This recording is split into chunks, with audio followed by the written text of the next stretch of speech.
In the 1930s and 40s, entrepreneurs gravitated to the largest U.S. cities in their gaming industry. St. Louis was one of them.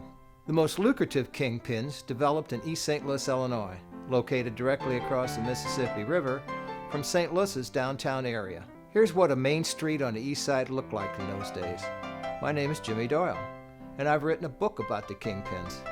Highlighted are my uncles Vic and Jim. Want to know how to place really good bets? These guys knew. The Doyles were born from a family of 9, with Vic the oldest and my dad Ray the youngest. Gambling provided the best entrepreneurial opportunity to create a business providing personal and financial success. My uncles created the Ringside Casino, which became the largest in the Midwest. The Ringside, while in Illinois, drew large crowds from Missouri as well as Illinois. Vic oversaw the table games and slots. Many enjoyed throwing dice and still do today, but in a different environment. Blackjack was also played at the Ringside. The blackjack game today remains in play in a much nicer setting. Roulette and slots were also found at the Ringside. Today's casinos provide the same table games, but now slots dominate a modern casino's floor offerings. In the Doyle's days, horse racing dominated the sports betting scene. Uncle Jim oversaw what was commonly referred to as bookmaking and betting at the Ringside. Just like today, the betting operation was separate and adjacent to a casino. Here's what it looked like to be placing a bet at the Ringside. Here's what it looks like placing bets at a modern sports book. A host of amenities and appearance has become a selling point.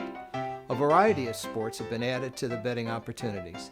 Horse racing is still an active bet, but football has become a dominant play.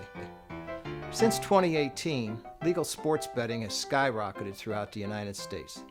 Jim's odds making and keeping track of betting events still remains, but technology now reigns supreme. Instant results, video playback, in-progress betting, and the ability to use mobile phones for placing bets whenever or wherever you choose. St. Louis Gambling Kingpins provides the opportunity to explore more about Uncles Vic and Jim and how their fellow kingpins help shape today's gambling opportunities. Other influencers were also profiled, such as in Chicago, Mont Tennis created the first wire service to provide current results of sporting events to all the bookmakers in the U.S.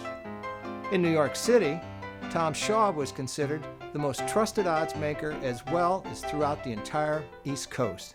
He lived to be 99. In New Orleans, the O'Dwyer brothers, George and Rudy, created a local gambling operation that began in 1916 and extended to the 1950s. Independent gambling operators have now virtually disappeared, being replaced by national and multinational corporate interests. The entrepreneurs of today look like my grandson Davey and flock to the tech industry.